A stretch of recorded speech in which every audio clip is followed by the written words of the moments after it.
42% of Americans from the age 12 to infinity have tried marijuana at least once in their life. So it's clear the law is already being broken, and it's my mission to make sure these good, real American people that have families and have children do not make a stupid mistake by hiding a small amount of a substance that is impossible to overdose on in the wrong location, and ultimately them winding up in a government cage. As you learned from the canine section, wear latex gloves when you're hiding your stash, because the marijuana dust that's transferred to the glove can be easily thrown away and not transferred to the vehicle.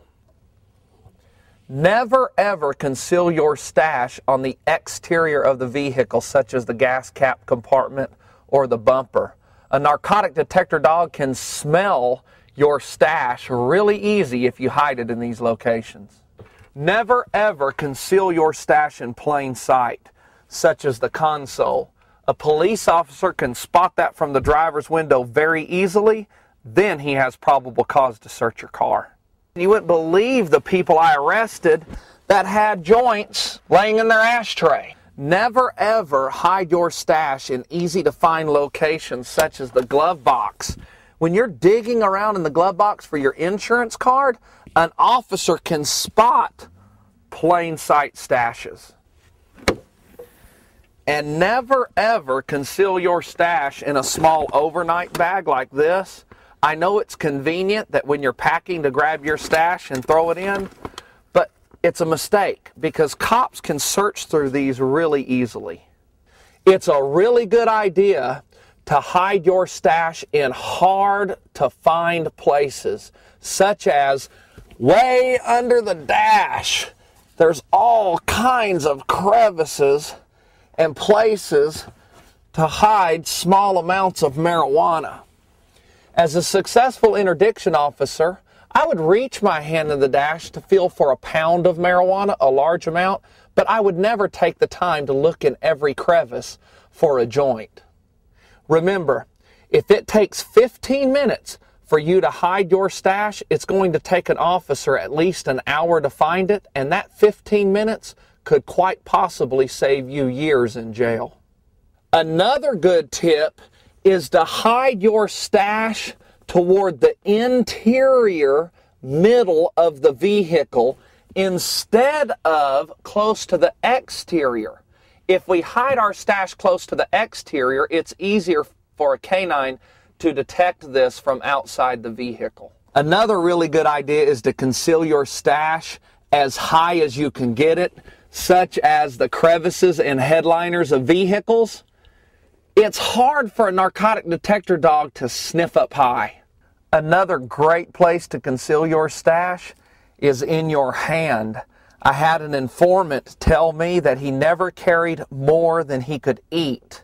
He knew there was no way to overdose on marijuana, and if the red and blues lit him up in the back, he would simply swallow it. And remember, it's not illegal to smell like marijuana. It's illegal to possess marijuana. I learned another clever way to conceal your stash. When searching through vehicles, I would notice a small trap door cut in the floorboard. It didn't hurt the value of the vehicle, and the suspect would simply drop his stash through the trap door, and if I saw it, it looked like road debris. Get to know your vehicle.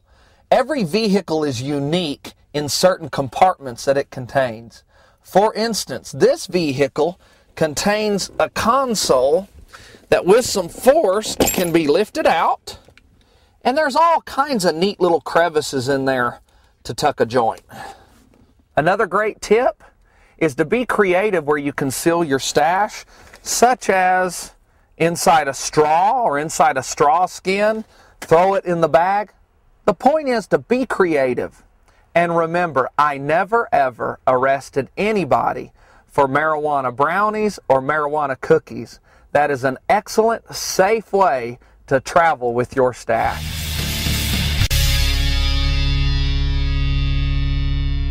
Welcome to the search and seizure section of this DVD. There are 3 things that are vital that you must learn about search and seizure law: reasonable suspicion, probable cause, consent to search. Let's concentrate on reasonable suspicion and probable cause. Reasonable suspicions are items or things that the officer observes that when all put together in a package, one can reasonably be suspicious that you're up to some type of crime. Your hand being nervous when you hand them the driver's license, that's a very common reasonable suspicion, but it's not quite enough to indicate that this person is involved in a crime. Now, if we put your hand shaking and then stories are not matching between the driver and the passenger, again, that's two reasonable suspicions. And all of these reasonable suspicions put together is going to cause him to interview you longer. It's going to cause him to ask you for consent to search. It's going to keep him at the scene longer until he can gain consent or probable cause to search your vehicle. A police officer can have 50 reasonable suspicions, and he cannot search your car without your permission or a canine alert or some other probable cause. He can have one probable cause, and he can search your car without your permission, and you have to let him, or he can arrest you for resisting a search or a seizure. He has to detect a crime is being committed in his presence through one of his senses. If he sees a marijuana seed, or if he smells marijuana, a canine indicates the odor of marijuana, he has probable cause to search your vehicle, and there's nothing you can do about it. The goal of this section is to help you eliminate as many of these reasonable suspicions as we can, where there might be only one or two instead of 10 or 15. Did you notice all of the items scattered throughout the car? Each one of those items was either reasonable suspicion or probable cause. Let's go back to those items and I'll explain to you which is which. Did you notice the marijuana leaf on the key ring? Okay, it's not illegal to have this, but that's a reasonable suspicion. I can reasonably suspect that you're a pot smoker when you have this type of paraphernalia. Did you notice the rubber bands on the gear shifter? To an untrained eye, those are just rubber bands. To an interdiction officer, these rubber bands mean to me you might be smuggling money, because narcotics money is often wrapped in rubber bands. You would not believe the millions of dollars of marijuana I seized after noticing a roach in the ashtray. That's probable cause to search, and you're in trouble, so keep this out of your ashtray. The second probable cause was this marijuana pipe. Now, this is considered a tobacco pipe if it hasn't been used, but if he can see charred ash and smell that marijuana's been smoked in that, now that's drug paraphernalia, and now it's probable cause. And then don't forget, if they find a marijuana seed laying in the floorboard, that's like seeing a pound of marijuana in the floorboard. It's just as good for them and gives them probable cause. I would check in the creases of the seats, because I knew people rolling marijuana cigarettes often dropped the seeds right down between their legs and they wound up in the crease. Rolling papers are a reasonable suspicion. Remember, one of the first places a police officer is going to look is the glove box. So keep all reasonable suspicions out of this area, including rolling papers. It's no secret I'm a fan of High Times, but guess what? Reasonable suspicion. So if you're going to travel with the High Times magazine or any other cannabis magazines, keep them hidden and out of sight as well. Scales are not illegal to have, but with all this other stuff in here, that would make the interdiction officer think that you are a marijuana dealer. So stay away from this kind of stuff. I love pointing out these reasonable suspicions because that's what separated me from being just a normal interdiction officer to one of the top interdiction officers. I noticed everything. Look at the clear plastic baggies. You know, this is indicative of narcotics dealing. Again, they're not illegal to have, but they're definitely a reasonable suspicion that will keep the interdiction officer at your car longer. Okay, let's talk about the beer. If you're not old enough to possess this, and there's somebody in the vehicle not old enough to possess it, that gives the officer probable cause to search for more alcoholic beverages.